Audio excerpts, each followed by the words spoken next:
बंटी पाटलांनी त्यांच्या ग्रामपंचायतीमध्ये त्यांच्या समर्थनात जे सरपंच आहेत किंवा त्यांचे जे सरपंच असतील त्या ग्रामपंचायतींचा ठराव उद्या घ्यावा की आम्ही हद्दवाढीत सामावेश येणार आहे. ते सुद्धा विरोध करतात लोक. त्यांचा ठराव घ्यावा, त्यांच्या सरपंचांचा ठराव घ्यावा, मग पुढे आम्ही बघतो.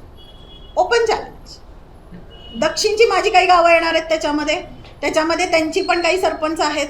त्यांनी ओपन ठराव द्यावा त्याच्याबद्दल की आम्ही सामावून यायला तयार आहे. मी सांगितलं ना तुमच्या माध्यमातून तेच आवाहन करते की मी इनिशिएटिव्ह घेते. तुम्ही आमच्या विरोधकांना पण सांगा की त्या इनिशिएटिव्ह घेत आहेत. तुम्ही पण जावा चर्चेला, आपण सगळे बसू. माझं आहे बघा, माझं मत हे आहे की जेव्हा कोल्हापूरच्या विकासाबद्दल चर्चा होईल किंवा शहराच्या किंवा ग्रामीण भागात म्हणजे पूर्ण जिल्ह्याच्या जेव्हा आपण विकासाबद्दल बोलतो तेव्हा आपण विरोधक म्हणून न बसता आपण कोल्हापूरमधले एक जबाबदार नागरिक म्हणून चर्चेला बसूयात. एवढंच माझं विनंती आहे की ही सगळी भांडण आणि राजकारण करण्याच्या गोष्टी नाही आहेत.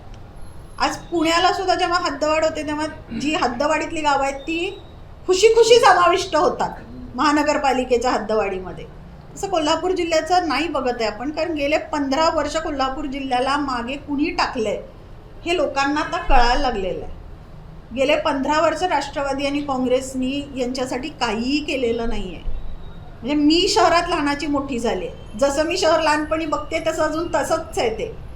अजून त्या बेसिक समस्या आपण सोडवलेल्या नाही आहेत आणि आपण हद्दवाढीच्या बोलणी करतोय. कुठेतरी विरोधाभास आहे. असंच ना, म्हणजे तसंच आहे. आत्ता आहे बघा, आत्ता महायुतीचा भाग असणं गोष्ट वेगळी आणि सत्ता त्यांची असणं गोष्ट वेगळी. आत्ता महानगरपालिकेत नाही आहे, पण आत्ता मी तेच सांगितलं ना, 3 वर्ष प्रशासक आहे आपल्याकडे इथे आणि त्यांना सुद्धा पैसे खर्च निधी खर्च करायला मर्यादा येत असतात.